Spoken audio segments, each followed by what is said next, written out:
Olá, tudo bem? Sejam bem-vindos a mais um episódio do Café das 10, aquele programa semanal onde a gente conversa com profissionais de recursos humanos ou pessoas ligadas à área. Falamos de desafios, de tendências daquilo que está acontecendo, de possíveis problemas e principalmente das soluções.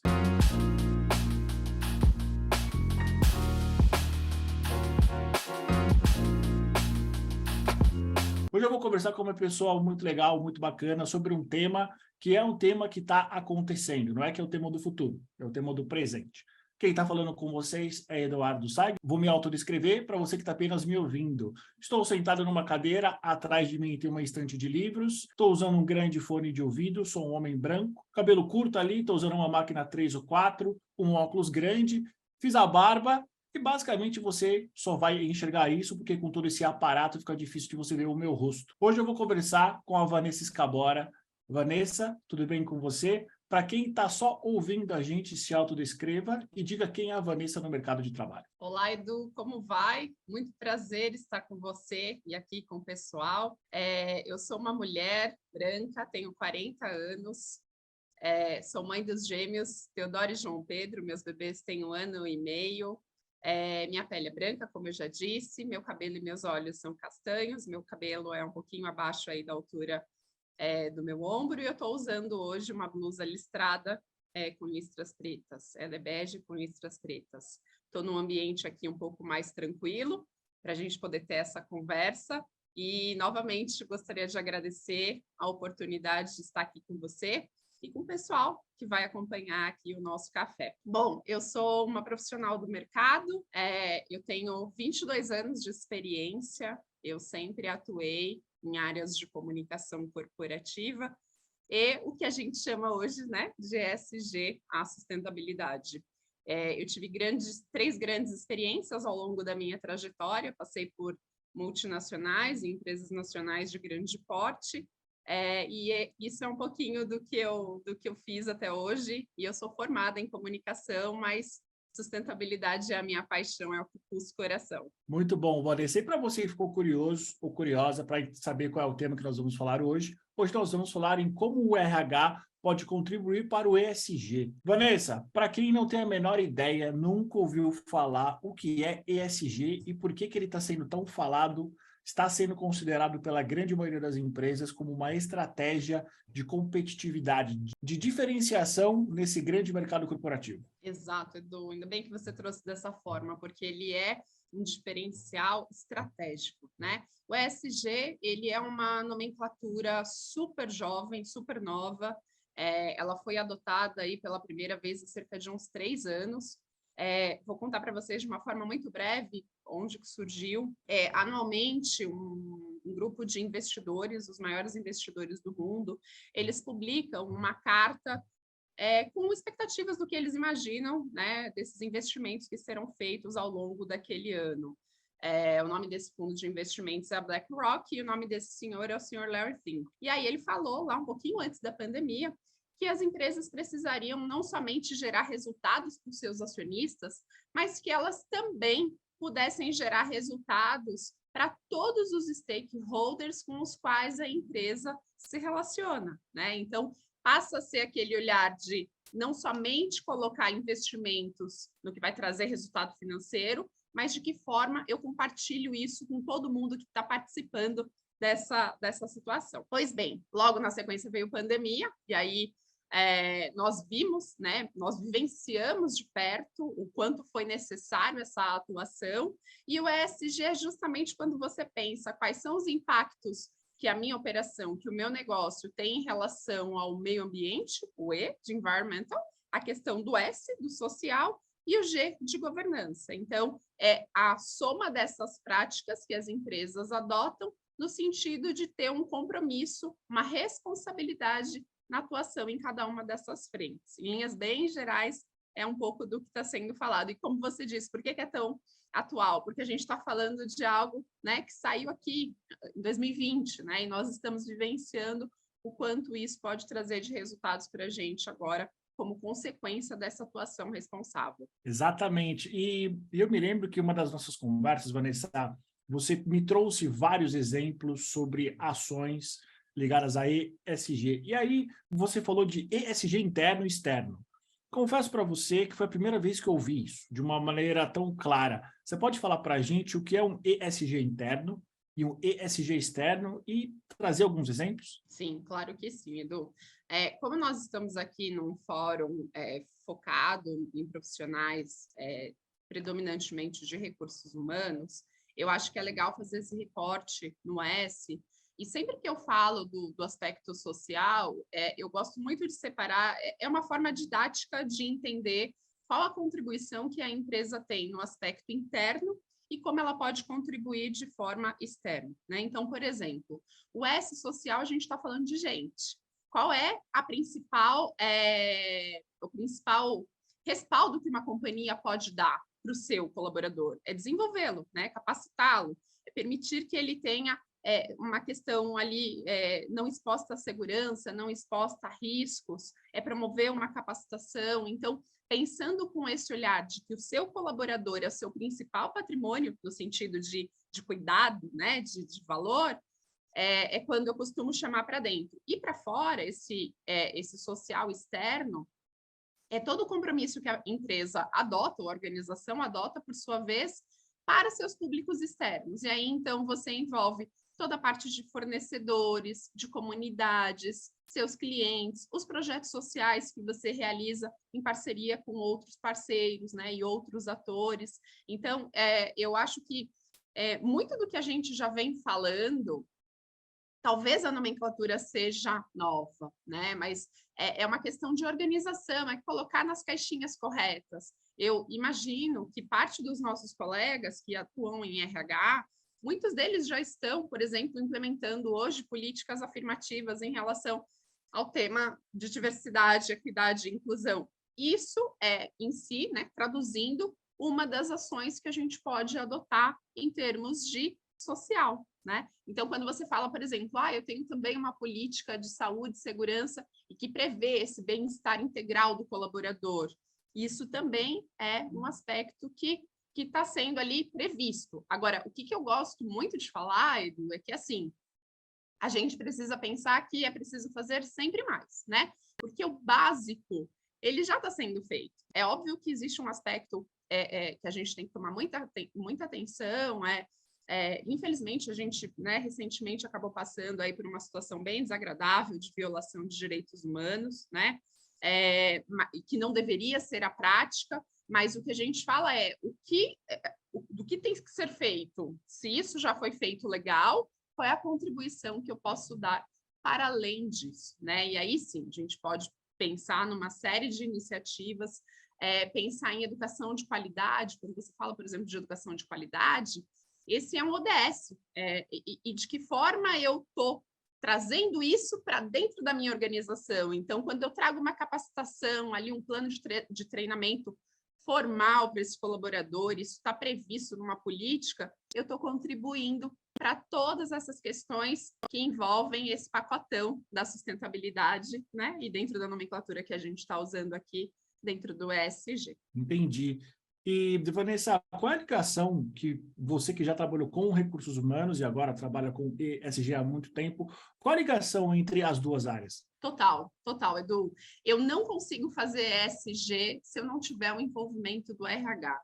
Justamente por esse aspecto que eu trouxe para você. Quando a gente faz esse recorte no S, do social, eu estou falando primeiro do meu colaborador. E quem cuida, né, do colaborador, é claro, a liderança ela tem um papel importante, mas eu brinco que o RH ele é o guardião da nossa gente, né, das nossas pessoas. Então, em termos de, sei lá, pensando aqui junto com vocês, voluntariado, né? Eu posso usar esse meu talento, eu posso usar esse meu tempo, esse meu colaborador, ele pode servir em função da comunidade para uma demanda daquele entorno, só que quem faz essa articulação é o RH, né? Então, são os mecanismos que a gente pode adotar pensando na contribuição que o RH tem para o ESG.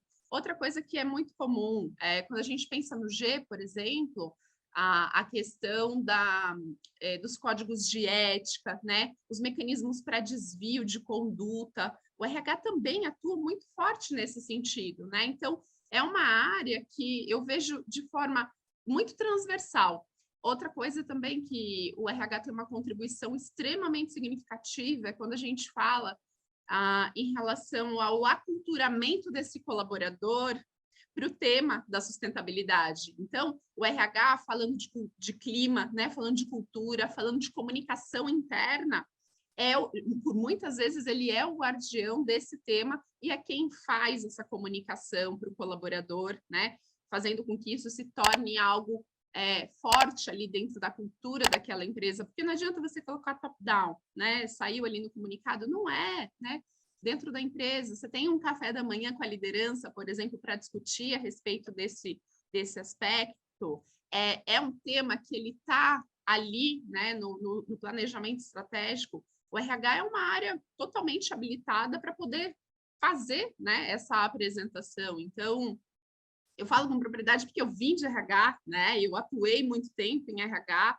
somente nessa minha última experiência em que eu tive dentro de uma diretoria de assuntos corporativos, mas ingressei na companhia em recursos humanos, então são frentes de atuação dentro do RH que favorecem e fortalecem essa atuação sustentável das companhias. Muito bom, Vanessa. E me tira uma dúvida, para as pessoas que trabalham com recursos humanos e têm vontade de começar a trabalhar com ESG, quais são os primeiros passos? O que você indica? Edu, eu acho que depende muito do momento em que esse profissional ele se encontra, né? Eu sou muito a favor de você buscar o que já existe dentro da sua empresa, né?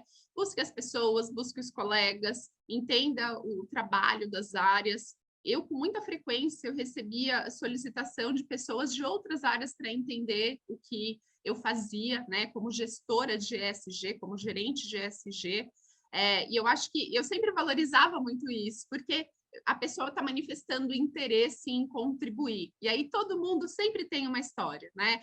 Eu fui voluntário em determinada situação, eu tenho um projeto social que eu ajudo ali perto da minha casa, né? E é uma forma também de você envolver, engajar. Então, eu acho que depende muito do momento que você está de carreira, né? Eu acho que ela é uma área super atual. Felizmente, nós estamos com muitas vagas, né, abertas nesse momento. Então, eu recomendo fortemente. É muito comum a gente encontrar profissionais de meio ambiente atuando nas áreas de ESG e sustentabilidade, mas aí os colegas de meio ambiente eles têm um olhar muito forte para o e é muito comum a gente encontrar também profissionais de comunicação, de RH, atuando no tema de forma mais transversal, como um grande gestor de projetos, né? E como grande guardião aí do tema da sustentabilidade nas empresas. Entendi. Vanessa, última pergunta. Sei que ainda é muito cedo para a gente falar sobre o futuro do ESG, mas como você imagina que seja essa área daqui a uns 3 a 5 anos? O que você imagina de novas tendências? Você consegue imaginar ou ainda é muito cedo? Edu, eu acho que não tem volta. Essa é a minha leitura. Eu vejo ainda algumas empresas que estão tentando se adaptar a esse novo momento, mas a gente está falando de um momento da vida em que as pessoas buscam relações sinceras, né? Eu acho que a gente está voltando a se humanizar aí pós-pandemia. Então, eu quero me beneficiar, porém, eu quero também que aquelas pessoas que estão ali no meu menor ciclo, que minimamente elas também se beneficiem. E quando a gente pensa sob esse olhar para as empresas, né? Sejam elas de pequeno, médio ou grande porte, o propósito é um tema que veio junto, né? E não tem mais como fugir disso. Então, o que eu imagino? Eu imagino que as empresas que ainda não adotaram, elas vão entrar nessa jornada. Eu costumo brincar que o ESG é uma jornada, né? O bom dela é que ela não tem volta, mas ela também não tem fim. Não tem fim porque os recursos naturais são finitos, né? Ela não tem fim porque as desigualdades sociais elas estão aí escancaradas, né? Mas nós temos que trilhar esse caminho, a gente precisa saber para onde a gente quer ir. Então, as grandes terão maiores desafios e precisarão fazer cada vez mais ações no sentido de mitigar os seus impactos, porque também tem um outro aspecto, Edu, que a gente acabou não falando aqui, que a partir do momento em que eu adoto essas medidas, eu também estou reduzindo os meus riscos. E esse é um olhar importante, porque eu diminuo o risco do negócio ao mesmo tempo em que eu atendo a uma demanda que ela é real, percebe? Então, é nesse sentido que aquelas que ainda não estão, eu espero realmente que elas entendam a relevância, que elas possam colocar isso lá no planejamento estratégico, que as lideranças adotem esse tema como um tema prioritário nos seus negócios e que, com certeza, todo mundo vai sair ganhando, porque, diferente do mercado que existe competição, essa é uma área em que a cooperação ela deve predominar. Não por acaso, né? O ODS 17 é parcerias, então, que façamos juntos. É esse meu convite. Muito bom, Vanessa. Você me deu uma boa deixa. Existe alguma coisa que você gostaria de falar sobre ESG que eu não te perguntei? Não, Edu, eu acho que eu gosto muito de falar sobre isso, né? E, de novo, agradeço a oportunidade de poder contar de forma muito breve um pouco do que eu aprendi ao longo desse tempo, mas o que eu gostaria muito, assim, de deixar claro porque fazer ESG, quando bem feito, uma empresa ser sustentável, e existem várias delas que de fato são, isso traz um ganho reputacional muito grande. Então, você fica muito bem posicionado no mercado, né? Passa a ser um atributo.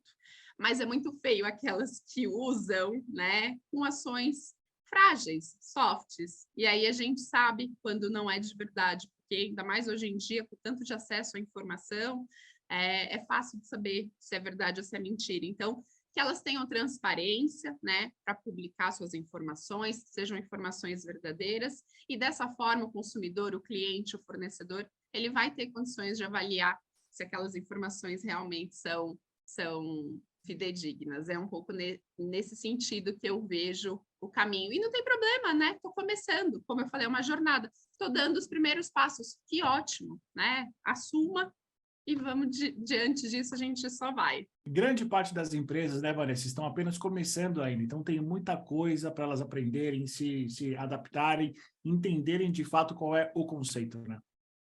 Com certeza, com certeza. E é o que eu falei, não tem problema, mas assuma o momento onde você está, faça essa fotografia, desenha, né, quais são esses próximos passos e siga, né? Busque parceiros, busque outras empresas que já estão fazendo e como vocês podem trabalhar juntos mais fácil, né? Gera essa percepção, você gera percepção para o seu consumidor, para o seu cliente, para o seu parceiro, traga seu fornecedor para fazer junto com você, né? Eu tive vários cases de fazer junto com o fornecedor durante o período de pandemia.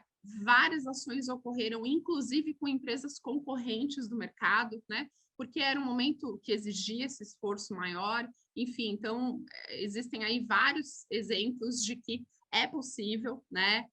Não é necessário, por vezes, um investimento muito maior para isso. Eu acho que minimamente tem que ter boa vontade e a priorização do tema. Muito bom, Vanessa. Quero agradecer pelo seu tempo. Muito obrigado por você ter compartilhado toda a sua experiência, quer dizer, um pedacinho dela só. Eu vou deixar no card, tanto desse vídeo quanto dos podcasts, o link para o teu LinkedIn. Então, para você que está vendo a gente, para você que está ouvindo, se conecte com a Vanessa, ela tem muita coisa para falar. Vanessa, mais uma vez, obrigado. Antes da gente ir, tem uma novidade para vocês. Há 2 semanas atrás, criamos o nosso Instagram. Então, se você trabalha com recursos humanos ou se você quer saber as principais tendências da área, visita lá, Elliott Scott Brasil. Vanessa, muito obrigado. Obrigada pelo convite novamente, Edu. Foi um prazer estar aqui com você e já vou seguir a página de vocês nesse minuto, tá bom? Muito obrigado. Até a semana que vem. Um abraço.